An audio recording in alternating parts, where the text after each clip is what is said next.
जय श्री महाकाल।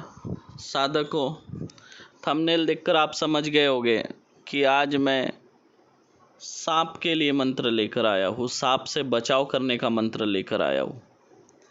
कभी ऐसा समय आ जाए कि आपको झाड़ी झुड़पों के अंदर से जाना पड़े, या बहुत ज़्यादा कचरा हो उसमें से जाना पड़े, या कोई खेतों में बहुत ज़्यादा फसल हो, है ना, या बहुत ज़्यादा नीचे जो घास वगैरह बढ़ गए हो, ऐसे रास्ते से जाना ही हो, मजबूरी हो, तो ऐसे समय में आपके घरों में बहुत ज़्यादा सांप निकलते हो, या आपका कोई खेत हो या ज़मीन हो जहाँ पे बहुत ज़्यादा सांप निकलते हो, तो ऐसे समय में ये जो मंत्र है इसको 21 बार पानी में अभिमंत्रित करके अगर उस घर को अगर आप रिंगन बना देंगे, एक सुरक्षा घेरा बना देंगे घर का, तो उस घर के अंदर भी कभी सांप प्रवेश नहीं करेंगे।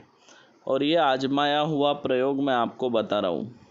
अगर कभी आपके सामने सांप खड़ा हो और वो समय में अगर आप इस मंत्र का उच्चारण करके अगर आप प्रार्थना करेंगे कि हे नाग देवता आप चले जाए, तो वो वहाँ से चले जाएंगे तुरंत उसी वक्त।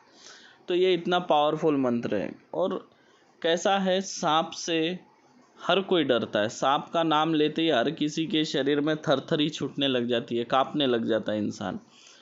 तो मुझे ऐसा लगा कि ये मंत्र आप लोगों के साथ शेयर करना चाहिए, क्योंकि बहुत से साधक लोग हैं जो रात के समय साधना में जाते हैं, तो उनको जंगल झाड़ियों में से जाना पड़ता है ना, घास फूस में से होते हुए गुजरना पड़ता है। तो ऐसे समय में सर्पदंश का बहुत ज़्यादा खतरा बढ़ जाता है। तो ऐसे स्थिति में इस मंत्र का सबसे पहले उच्चारण करें और उसके बाद ही झाड़ियों के अंदर या घास फूस के अंदर से आप चलें। उसके बगैर आप झाड़ी झुड़पियों में या घास फूस के ऊपर से ना चले। पहले इस मंत्र को आप 21 बार पढ़ लें, कम से कम 11 बार तो भी पढ़े, और उसके बाद प्रार्थना करें। प्रार्थना आपको ऐसी करना है, आपको ये बोलना है, जैसे आपने मंत्र पढ़ लिया 21 बार और ख़ुद के ऊपर फूंक मार लिया, और उसके बाद आपको बोलना है, हे संपूर्ण नाग देवता, हे संपूर्ण सर्प प्रजाति, आपको आस्तिक ऋषि की सौगंध है, आप मेरे रास्ते में नहीं आना। अगर आप मेरे रास्ते में हो तो मेरे से 20 फीट पहले ही आप अपना रास्ता बदल लें। मतलब आप चल रहे हो, अगर उस मार्ग में अगर कोई सर्प होगा भी तो आपके 20 फीट पहले ही वो सर्प आपका रास्ता छोड़ देगा। काटने की तो बात बहुत दूर है, वो खुद आपसे दूर हटेगा। इसका मंत्र जो है मैं आपको लास्ट में मिलेगा वीडियो के, लेकिन मैं इसके बारे में आपको बता दूं, इस मंत्र का हमारे वेद पुराणों में भी वर्णन है। ये जो मंत्र है बहुत प्रभावकारी मंत्र है, इसे मैंने हमेशा आजमाया है। मैं ज़्यादातर इसी मंत्र को उपयोग में लेता हूँ हमेशा, क्योंकि देखिए एक साधक के पास ऐसा मंत्र होना चाहिए, क्योंकि साधक को कभी जंगल में साधना करने जाना है, कभी नदी किनारे साधना करने जाना है, कभी तालाब किनारे, कभी कोई पुरातन मंदिर में, है ना, तो कभी शमशान में। अब ये ऐसे जगहों में तो झाड़ी झुड़पी होती है, घास होते हैं बड़े बड़े, इसमें कब कौन सा सांप हो किसको पता। इसलिए इस मंत्र का हमेशा प्रयोग करके निकले, बिंदास चले, कुछ नहीं होगा। मैंने आज तक जब भी इस मंत्र का जाप किया और मैं बिंदास चला हूँ, मुझे कभी कोई तकलीफ नहीं हुई आज तक। तो और इसका मेरे को एक बार अनुभव भी मैंने लिया है। हम 5-6 लोग थे, एक ऐसे ही झाड़ी झुड़पियों में से हम जा रहे थे, मतलब एक 3 फीट के आसपास उसमें घास बड़ा हुआ था, और थोड़ा आगे जाने के बाद में ऐसी ज़मीन थी, नीचे घास था। वहाँ पर एक नाग, बड़ा नाग, मेरे पैर से 2 इंच दूरी पे था, फन निकाल के, लेकिन उसने काटा नहीं और ना फुसकार दी।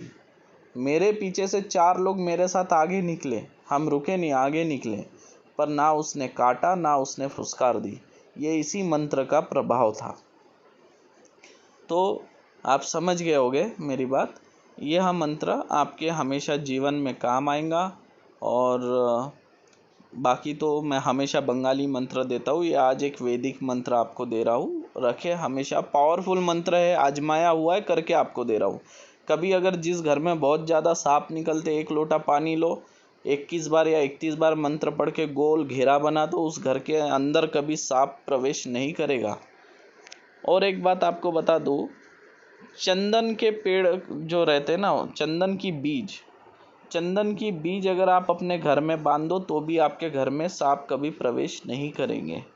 चंदन की बीज हाथ में पकड़ो और किसी सांप के सामने ऐसे खड़े हो जाओ तो वो आपसे विपरीत डायरेक्शन में भागेगा, आपकी परछाई के पास भी नहीं आएगा। आप अपनी परछाई उसके पास ले जाओ तो भी दूर दूर भागेगा। चंदन के बीज का ये एक नुस्खा है, कभी जीवन में आजमा के देख लेना। जो बिना पॉइजनस सांप है, जो काटता है यानी जिसमें जहर नहीं होता है, वैसे सांप पे आप कभी आजमा के देख लेना, तो आपको चंदन के बीज का भी अनुभव आ जाएगा। और मैं बंगाली मंत्र हमेशा डालते रहता हूँ, और मैं थोड़ा कुछ दिनों से बिज़ी था इसलिए मैं वीडियो नहीं डाल रहा था, लेकिन अभी कंटिन्यू मेरे वीडियो आएंगे और आप लोग इसी तरह बने रहें। और जो भी मैं बंगाली मंत्र आपको देता हूँ सारे स्वयं सिद्ध मंत्र हैं, मतलब आपको उसको सिद्ध करने की ज़रूरत नहीं है, बस अच्छे से कंठस्थ कर लेना है और अपने उपयोग में लेना है।